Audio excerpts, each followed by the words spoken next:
It's episode 61 of Chit Chat, and we really want to talk about board games, but we just can't always get together to play.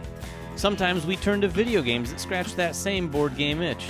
But who are we kidding? We're still going to talk about board games too.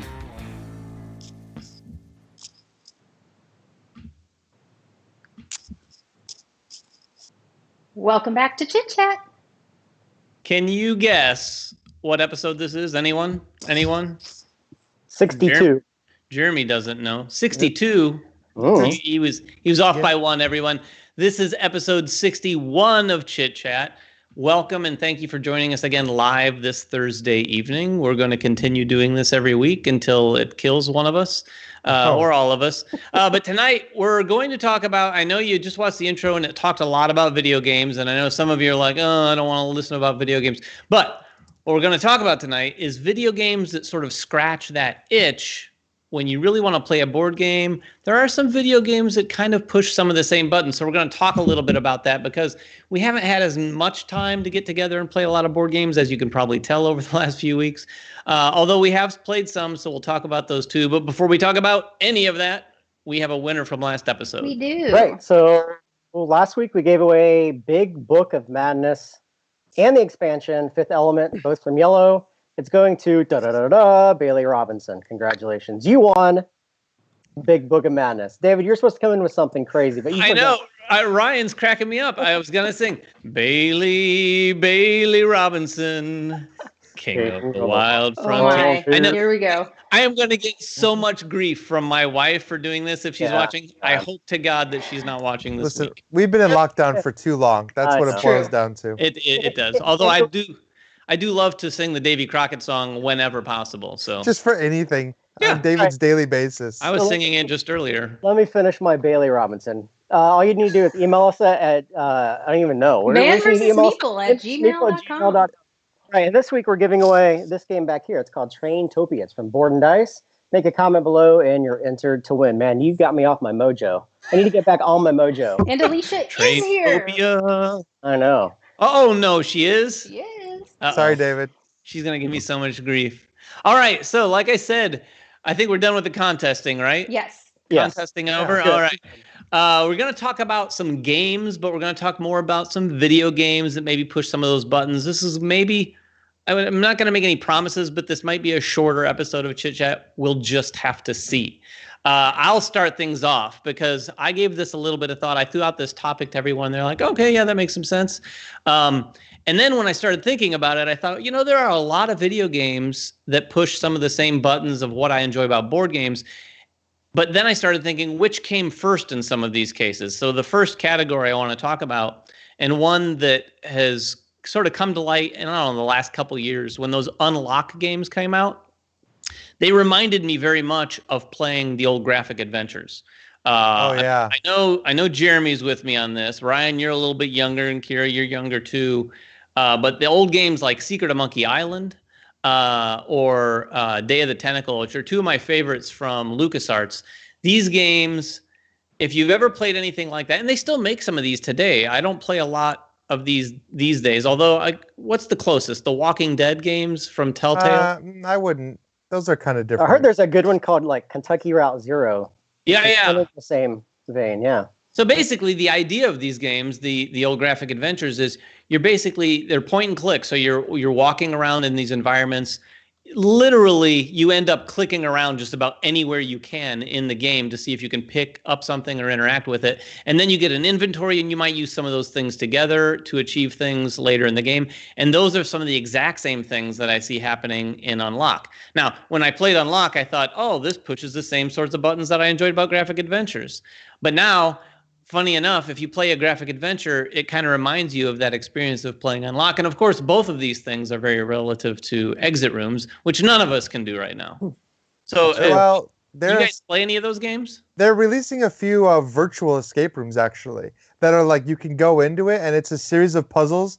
Everyone logs in, and all of the puzzles are based on a web browser. So they have you moving things around the screen, so it's kind of like playing one of those old adventure games, but live. And I know I've seen a couple different places advertising these. So you can go on with groups of at least 4 people, and everyone can kind of have a role in trying to solve these puzzles. and try to beat the escape room. So that's kind of a cool way to adapt to lockdown. Still get that. Are those paid events that you have to go to? Or are they free?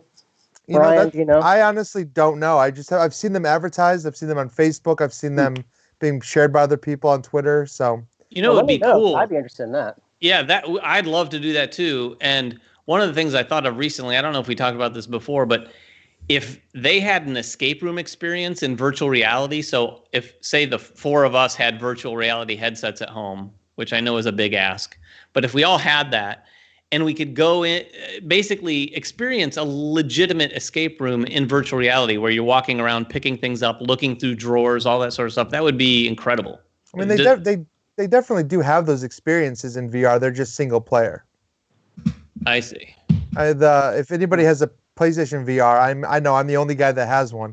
But if you have one, there was a Batman game that they released for the PSVR, which is basically that. It just puts you into a room and you're Batman, and you have to solve all the different puzzles in that room, and then it basically just takes you to another room, solve more puzzles, and continue. What if Batman was actually like that? If you saw a movie and it was just him effectively solving puzzles room to room. Anyway, the Graphic Adventures are the game that kind of like scratch that itch for me. I have some others to talk about, but who wants to go next? Man, that's a hard one to follow because I grew up in that same time as you did. I mean, the Full Throttles of the world. Yeah. Leisure Suit Larry's, which I know you guys play and probably just don't want to mention, but that's a fantastic game as well. I got to ask, though, did you ever play The Dig? Yeah. Dig was fantastic. I thought so, too. Did you ever play Loom? Mm-mm. No. Loom was another. Anyway, go ahead, Jeremy. All right, I'm going to talk about a game that was actually translated to a board game after it was originally a video game. This is an Eric Lang game. It's called XCOM, and I'm sure most people who dabble in board games and video games have heard of it from one of the two genres, either the digital or the analog version. However, I really, really love this game for a lot of different reasons. Most obvious is because if you're playing on a higher-end rig, it just looks beautiful. I mean, it's a really stunning-looking game, but the real reason why I like it, because it's really, really strategic. It's really tactical. There's a lot of different layers in the game, just like a good board game that you have to dig into to really understand what the game's trying to do. I mean, you're base building, you're crafting different weapons, you're team building with your strike team. And it's got a really good story, a narrative, just like a good narrative board game that follows you from beginning to end. But the real reason is the actual gameplay itself. Like, I say this a lot about board games in general. My favorite board games of all time are those that give you this foundation or canvas with a lot of different tools for you to kind of explore the game on your own and craft your way to win in your own unique ways. Two games that come to mind immediately when I say that are Agricola on the Euro side and then Star Wars Rebellion on the Ameritrash side. Both of these games have really strong core design foundations to them, but they give you a lot of different tools that you can play with. And it's really up to you as a game player to decide how you wish to win the game. And XCOM is that exact same way. They throw you on a battlefield with a team that you have created, with the weapons that you've given them, and they say, here's your goal, move around this environment in any way that you wish to do so and complete your objective. And everyone who plays that game is going to approach it differently, much like a board game. And I think that these two things scratch the same itch for a lot of people. If you like board games, especially the ones I mentioned, you'll probably like XCOM as a game. It's a slower paced game, but there's a lot of decision making. So XCOM is that one board game or one video game that translates really well. Now, as far as how well it translated into a board game, have either of you guys played the actual open game? I have. It's very different. It is very different. So one thing, when you were talking about the strategy of XCOM, one thing I really appreciate about the video game is that it's both strategic and tactical, because you have the global mode where you're worrying about which cities are you going to save, trying to bring stability back to the world country by country. And that is more what the board game is about. So it's not a miniatures game zoomed in. It is the macro view of sending your agents out to the world, and it's in real time. So it does have kind of a pressure built into it, and it feels pretty honorific of the video game franchise. But it is definitely, honorific?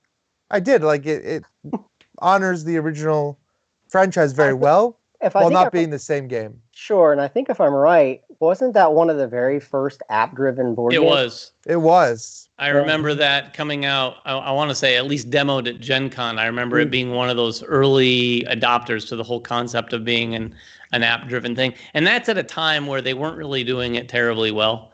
I remember the amount of backlash on that, too. I don't know if you guys remember that, but there was a lot of people, especially very early on with app-driven board games, people that just pushed back and did not want that anywhere near their board game. So I think that game probably got punished more than what it deserved to be, just because it had that digital aspect to it. But I think XCOM is just a great example of this, because I think that any board gamer out there who even has the slightest interest in video games should try games like XCOM. I mean, that whole genre of those tactical games dating back to Final Fantasy Tactics is probably responsible for why I love board games so much, because playing that game felt like a board game. Playing XCOM feels like a board game. Gears Tactics, which is out right now, feels like moving those pieces around a board, you know? I totally forgot that I downloaded Gears Tactics. I have not looked at that since, I think, a week and a half ago, whenever it came out. Yeah, I just think these are great examples. When you say that they push all the right buttons, I mean, it's very much a tactical experience. And sure, not every board game is like that. But if you really enjoy those heavy tactical games, you have to try XCOM. I mean, there's no reason not to. Go play it right after this. So Ryan, what else for you?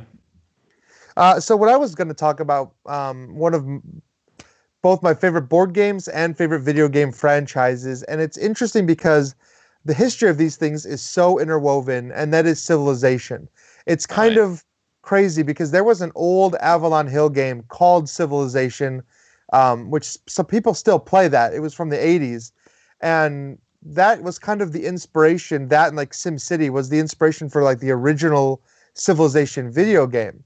And what's interesting is that Civilization video game took a lot of the board game principles and, used technology to allow you to do lots of things that you couldn't do with the board game. And it almost single-handedly created the 4X genre, which of course carried over to a lot of other different board games, other video games. So a lot of board games that come out now have been dependent on Civilization.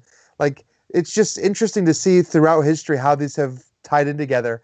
And of course, there was a board game version, Sid Meier's Civilization, that I think Kevin Wilson maybe designed. Maybe about 10 years ago. And that's still one of my top 5 board games of all time.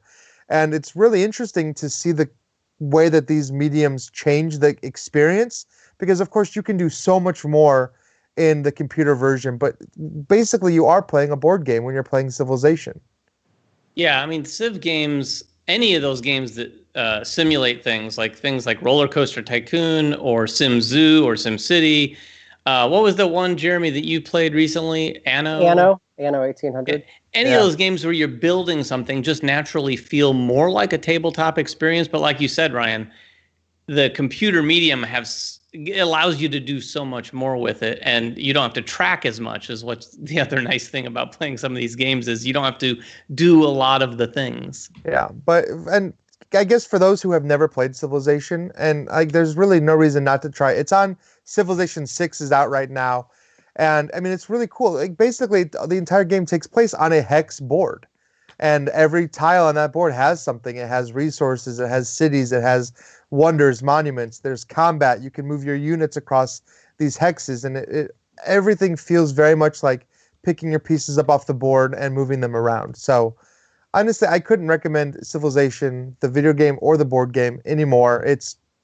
They're both fantastic. I'll agree. I mean, Civilization to this day, even as you said, 10 years past the fact of when it originally came out, has provided some of the board game has provided some of the best wow moments in a game ever. Like, the endings of those games are so epic, especially when you're playing with 4 players, and you get that same feeling, the translation from the board game to the video game and vice versa between those two. So I also endorse that game heavily. As far as Civilization, the video game, I play it. I've dabbled in it from time to time. As David just alluded to, I've been playing Anno 1800, and I've stepped away from it for a little while just because I've been playing a lot of Assassin's Creed, like more than I probably should be. like a lot. of Assassin's Creed. Yeah, like 90 hours, and I'm still not even halfway done with the DLC. But Anno 1800 is another one of those games that really digs into all of that core philosophy of building a civilization from nothing, and it just looks absolutely stunningly beautiful. So if you're at home and have nothing to do and you have a PC, step into Civ games, step into Anno games. They're really, really fun. Yeah, but you're going to be saying just one more turn until about 4 a.m. Oh, sure. So. Yeah, it's funny you say that, Ryan. Who all played the original Sid Meier's Civilization? The video game? Yeah, on PC. I played this thing back when I was in college. It had to have been like 1992 or 3 at the time. And I remember it was the first time one of my roommates was in my room. We were sitting on the computer, and before we knew it was like 5 a.m. And we literally had no idea that it was that late. We really thought it was like midnight or 1, and we could not believe we'd basically stayed up all night playing Civ. And I am not good at it either, but it was just it was fascinating, particularly then because nothing like it even came close to existing. I mean, now they've gone through so many of them, and still to this day, I suck at the game for sure. No, I started with Civilization 3. I'm a little younger. Yeah, you are a little younger. Very much younger. By the way, speaking of how young Ryan is, it was just recently your birthday, right, Ryan? Oh, yeah, just a couple days ago. And what are you, 64? Yeah. What are you, 35? 35 right now. 35. Halfway to 70. That's scary. What's the age where you go into another new age bracket, like on the tax forms and stuff? I don't know. It might be 35. 35 might be a category. You're getting up there. It might be. Whatever. I'm getting old. I know it. I feel it. Get your cane. Okay, Kira. My ARP card. Lay it on us. What? Oh my gosh. Well, yeah. What games have you played? So, I don't know. I don't play a ton of video games. I mean, lately anyway, Borderlands and stuff. But I would say the thing I've been playing recently that's got board game vibes. And you see, I'm kind of like, because it's one of my least favorite board game mechanics is pick up and deliver, and that's Animal Crossing. I actually decided I'm going to do something I probably regret here, but I actually have my city up. So if anybody wanted to actually go in and visit my village, it's 2423V right now while we're watching. I won't be able to interact with you because we're on Chit Chat. But this is ransack the town. So right. we just what lost people 100 are viewers. doing right now, and this game is ridiculous. You're doing pick up and deliver. I don't know why suddenly this is my go-to right before bed thing. I mean, you've got this stupid owl, and you have to go pick up fossils, and everything takes way more time than it should to do. You gotta shake trees and dig things up. You literally are doing everything for Tom Nook, the slave driver of the island. You pay him to go build a new plot to sell houses, and then you get like 1,000 reward miles. It's like, it's such a strange game, but it does. It's got all this weird pick up and deliver, and you're building out this island, and you're visiting other islands, and it's got a whole set collection thing. You're trying to get all these different items. I've been working on, and I'll see if I can't throw this up here on the screen, making my Doctor Who-y village, if you will, because I found an outfit that looked a little bit like one of the doctors and a wig, and I found a friend of mine's daughter sent me the blue phone box, and it's just ridiculous because then it becomes this thing you actually are attempting to do. And then you've got, I mean, there's a whole banking system, there's stock markets, but at the end of the day, it's pick up and deliver and set collection is what you're doing. And it's got that vibe to it, and it's interesting, and I don't know, it passes the time, but it's mostly because we're not hanging out and playing games together right now. Like, it's just something I'm doing to like kill time on occasion.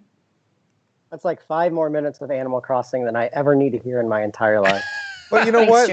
Jeremy. So Jeremy, you're younger than me, but I think when it comes to this topic, you are the oldest man in the room. I am. I mean, I admit I struggle going back to Nintendo games. I own a Switch, and I've played Zelda. I've played the first Mario that came out on the Switch? Odyssey. That game. And Luigi's Mansion. Which I like, and I don't understand why, but I really like that game. But I really struggle with the with those games. I don't know. Maybe it's the child nature to them, or the way they inflect voices that aren't actual real words. Like those kind of things just don't resonate with me like they did when I was much younger playing those same games. So I personally have outgrown them. I don't understand the fascination anymore for me, or why older people might enjoy them. I don't know, but they just don't resonate with me. Well, Jeremy's you're doing a fine line of walking a fine edge between judgy and the old man yells at clouds. I admit it. Listen, I'm awfully judgy. I mean, there's obviously something here though, because the game has taken off, Sure. especially in the gaming industry. I mean, it seems like the entire gaming industry is playing Animal Crossing, so it definitely speaks to gamers to the point where, I don't know if you guys saw this, Board and Dice put out rules for a board game they designed that you can play in Animal Crossing. Really? It tells you which pieces to use, how to set up a board in your Animal Crossing city, and then people can come and play the game. And I'm getting, like Casey says in the comments, I'm not selling it well. It's because I used to play this on the GameCube, and it wore me out. Like, there's just a point where I stopped playing. They did an app, and I was really excited when the app came out, because I'm like, oh, I love Animal Crossing. And then I get in there, I'm like, do I love Animal Crossing? Well, the app was not. The app was Animal terrible. Crossing. But the GameCube version was fun, and this one is fine. But the fact is it hits a point. And, like, a lot of people, because of quarantine, had all this time on their hands, and they went in and they, like, fully built out their islands really fast. And so, like, for me, I'm years behind some of these people as far as how much time and effort I'll put into it. And that's just because, for me, it's 5 minutes here, 10 minutes here. Like, I'll occasionally spend a little longer if, say, a friend's got a meteor shower going on, so we're going to go wish on stars to collect those so we can build cool stuff with those kind of things. But, like, that's what gets me back in, is something like that. Like, ooh, there's a meteor shower. Ooh, turnips are 500 bells. And you're like, oh, I'm going to go make some money real quick. That's what tends to so there's an economy game to it. Yes. For sure. So you buy turnips, and There's you have to sell them before the speculation. end of the week or they go bad. But you buy there's them your for, connection to board games. Yeah, $100, and then you have to watch the market throughout the week. And the prices change twice a day. You can't sell them on Sundays, so they go bad. But that's what brings me back. But most of the time, I could go a couple days without playing. All right, that's how we feel sometimes if you hadn't about lost other people talking about stuff. So I'll go ahead and stop because if clearly you hadn't I'm not lost Jeremy allowed to talk before, about Animal you Crossing definitely anymore. lost him now. Yeah. All Well, right. one of the things, and I don't want to talk more about Animal Crossing, but I do want to say that I do think it's probably a Zen activity. I think that's one of the things that people are enjoying during quarantine are these games that are just more of a, like, I'm chilling out and playing this game. It's not super intense. And speaking of this is called a segue, everybody. I've been playing Red Dead Redemption 2, which I had not tried until just recently. I've had the game forever. In fact, I had the game forever on PS4. Couldn't find the disc the other day, but thank God it came out on Xbox Game Pass for free. So I loaded it up. I've been playing it, and this is a super Zen game because most of it, you're just riding a horse through endless territory doing nothing. But to tie it even further to board games, I found myself the other day, I walked into a saloon. There were guys playing poker. And I sat in Red Dead Redemption, a game where you can play poker, but there's lots of other things to do. And I sat for 45 minutes just playing poker endlessly. And I think it's because I wanted to get to the table and play games. That's all I'm trying to say. That's its own topic, David, because I don't know how many hours I spent playing Gwent in Witcher 3 or Triple Triad in Final Fantasy. I don't know if you remember Triple Triad. Triple Triad, I remember. Wow. It was a little weird, but I liked it. I mean, I lost hours of my life just playing Gwent in Witcher 3. So, like, games within games, I think could be its own. Oh, yeah, that's its own topic. topic. Sure. I think we should maybe save that for another day. The last game I wanted to mention was tower defense games. Things like Kingdom Rush. Those, I think, and this may seem like a bit of a stretch, but those really connect with me in the same way that playing something like Pandemic or Horrified does, because there's all these things going on, right? And you're trying to tend to all of them so you don't lose the game. That is very much how it works in a game like Kingdom Rush. And it also kind of, imagine Pandemic, but also real-time Pandemic. That's like Kingdom Rush. So all these stuff is going on, and you're having to all at once address it, and you're able to level things up and better address it in the future. It feels, in many respects, a very similar experience to, say, playing something like Pandemic. Did anyone else have any other games? Well, I have an honor. Well, two things. One really quick. Does anybody remember the old Xbox 360 game Culdicept Saga, which was basically a board game? Yeah. It was basically a board game that you played on your Xbox, and also a game that I think we tend to dismiss because it's very kiddish, and that's Mario Party. But when you look at Mario Party, especially the new one that came out for the Switch, like there's actually a lot of game to that. Like there's a lot of cool things that are happening. Of course, it's still a video game, so you're still playing, tests of skill and reflex and real-time events and things like that. But the actual idea of moving around that board and triggering different mini games, it feels very satisfying. And I think as gamers, it's easy to dismiss Mario Party and say, well, that's, it's a Mario game, but it's actually a pretty deep board game experience as well. So I wanted to throw that one out as an honorable mention. Cool. All right. I'll talk about 2 board games. First, Kemet Blood and Sand. So if you guys like Kemet, it's an older game that's being re-implemented on Kickstarter from Madigo Games. We have a first look out right now. I think it's coming out in 2 weeks on Kickstarter. One of my favorite Area Influence games of all time. It's a really, really fantastic game. So check out that to get an idea of what the game's going to play like. And then also, I just played, for the second time ever, Maharaja. I played it probably, 2008, but it's from 2004. So this thing is old. This is like back in Ticket to Ride, Puerto Rico days when Euro games were very early. And it's from Kramer and Kiesling. So you guys are obviously very familiar with those 2 names. Yeah, absolutely. It's also being re-implemented from Cranio Creations tomorrow morning on Kickstarter. But the great thing about this for me personally is that it's being developed by Simone Luciani, who is one of all of our favorite designers. He's done Grand Austria Hotel, Lorenzo, Newton, Marco Polo. So he's had his hand in making sure that the game has been brought up to current 2020 standards in board gaming. There's a lot of variability now in the game that are baked in. So each time you play, you're going to get some kind of different experience within the game. But it's basic Area Influence game. It's very, very interesting. I would say, just in my personal experience, it's probably best as a 3+ game, but the 2-player game is also very tactical. So if you guys are all interested in that game, go check it out on Kickstarter. I think it's coming out Friday morning, tomorrow morning sometime. Yeah, tomorrow, cool. I believe, right? Today, Thursday? Yeah, so tomorrow. Today is Thursday. Ryan, Kira, do you guys have any board games you want to mention? Yeah, I actually stopped by the other day and found out that the new Jurassic Park Unmatched had arrived, and I'm a big fan of Unmatched.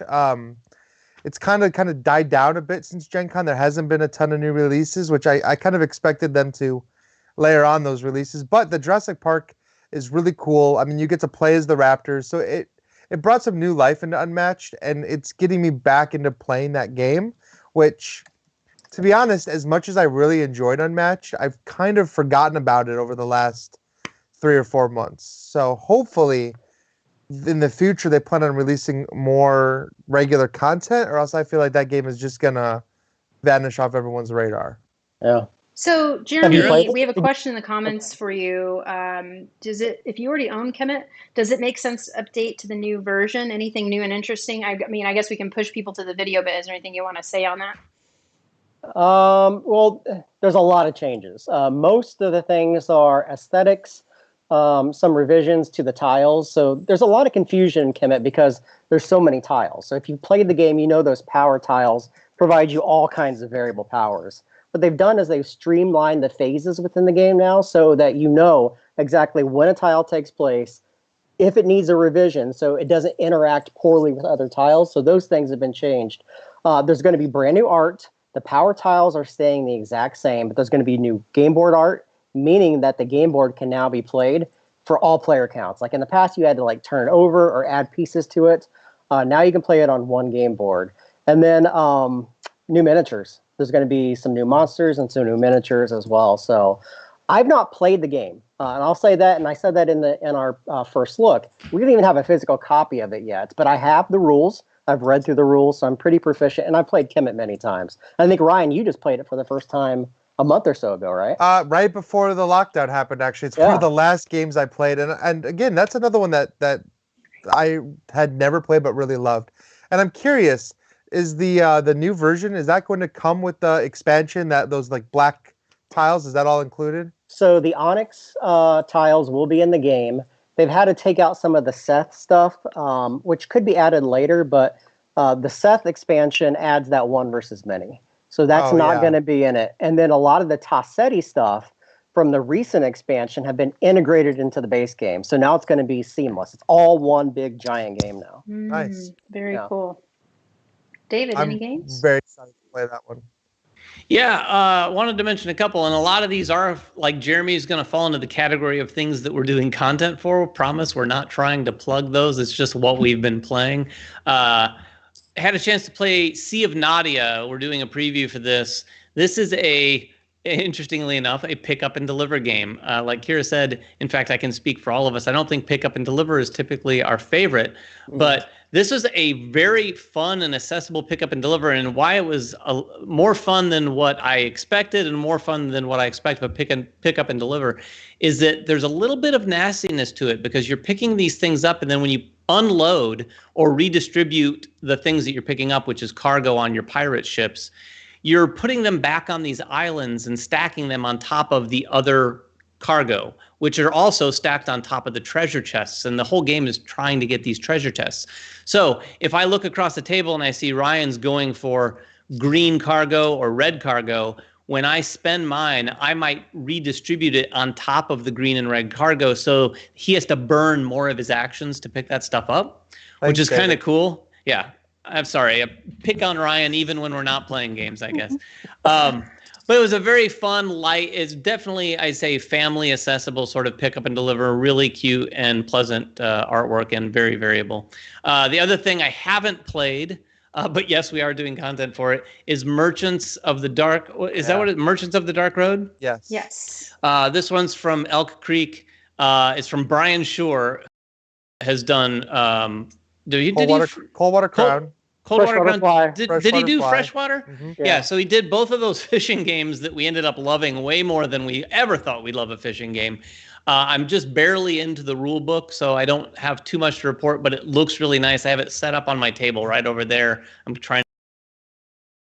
It's beautiful looking, even in prototype form. So those are the two games I've been playing.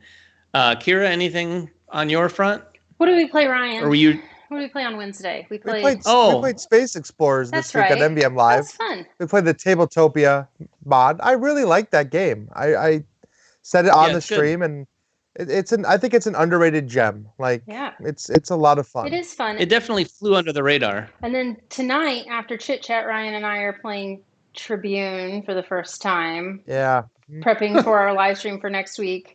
And then I'll be playing, I'm looking ahead. So I've got Tiny Epic Pirates to get through as well, which is work, but also for fun because I love Tiny Epic. So I'm looking forward to diving in and seeing all the fun things that the new Tiny Epic has to offer. Keep going. You guys keep talking. I'm going to bring something and show you guys. Okay. All right, I've got things to say, everybody. And I promise I'm not going to sing the Davy Crockett song. Unless you want. Say in the comments, Ryan. Don't say it. Ryan. I just want to, this is an absolute plug. The other stuff wasn't purposeful. But tomorrow, I want to plug this. Jeremy and I are going to try to do a live stream program. I don't know how often we're going to do this, but we're going to do it tomorrow at noon. That's Friday. What's tomorrow's date? Alicia says sing. Tomorrow is the 15th. Friday the 15th at noon Eastern Standard Time. We're going to do a program called Killing It on Kickstarter, where Jeremy and I are going to run down, tomorrow anyway, 3 games that are currently running campaigns on Kickstarter, one of which is about to end. Now, I'm not going to tell you what they are, but they're pretty successful Kickstarters that are running right now that we thought were noteworthy, and we're going to discuss them. And this is going to be an unfiltered discussion. This program has no sponsor. We're just going to be looking at Kickstarter campaigns and talking the good and the bad. Some of them have us excited. Some of them are doing really well, but we're kind of scratching our heads as to why they might be doing well. Hmm. But it's just something we wanted to point out. We're probably going to be doing a little bit more of this kind of Kickstarter content, but this is the first show. Like I said, it's called Killing It on Kickstarter, and it is tomorrow at noon EST. So definitely don't miss it. Sing. All You're right. being So told to sing. So why don't you sing Jeremy Sing. on? Sing the obelisk Who- song. Jeremy Salinas. my God. All right, so we've already kind of covered this game a little bit. This is the brand new game from Board and Dice. It's from Daniel Tassini, who's one of my favorite designers. Did Zolkin, which is one of my number 2 game of all time. Anyway, this is their brand new game, and we played it on Tabletopia, and they sent us a prototype, and this is like pretty close to being done. Like it even has, so I don't drop everything, the back of the box. So it's pretty nice. close. But the thing I wanted to show you guys in here, which I don't know if it's been shown before, is this. This The is obelisk. a solid pyramid. Like this is like super solid. And now it's got the little hexagon on the bottom nice. that's actually going to fit into the board. And look, it's got like black etching in it everywhere. Hey, These aren't printed on. Like these are like engraved into the pyramid. So And everyone, before you It's like start something. saying in the comments, we know it's an obelisk. Jeremy's just calling it a pyramid. yeah, the obelisk. My bad. So what you need is a little lamp that you can move around so that the shadow is being cast on the board. In the right That way. That might be a little much. You know what? There's no such thing as much Well, when it comes I to guarantee upgrading your board games. We'll have more to say about this in the coming weeks as we all get opportunities to Yeah. play it more. We do really like the game from the first experience we had. So and I think Yeah. David's had a few more since then. So we'll I've definitely, played it quite a bit. I think Yeah. we all like it. We definitely need to play it more before we fully do all the things. So with that being Jeremy, said, Yes. Is it time this to an wrap up, unboxing Kira? Do you have video? something? Else? Oh yeah, it's now turned into a Okay. chit chat unboxing. Jeremy's just completely Jeremy- distracted. We've lost him for the Myself. night. Before Jeremy wraps up, and we will make Jeremy wrap up. Jeremy, do you want to say "Tekkenu" in the form of the Davy Crockett song? No, I do No. not, but you can Right. if you would like. Can I? Tekkenu. stop. All right. All right. So Too much anyway, quarantine. Let us out. We're Somebody going come and crazy. open our doors. this is going bad. Anyway, let us know in the comments below what games you like as far as video games are concerned, and if they Yeah. translate well into board games. If you have any questions about anything that we mentioned tonight, make them in the comments below. And obviously, you're going to be entered to win a brand new copy of Traintopia from Board and Dice. Same people are making this Tekkenu game. So again, thanks for watching. Tune in next Thursday and tune in tomorrow for our Killing It on Kickstarter at noon. See you guys. Bye. Goodbye, everyone.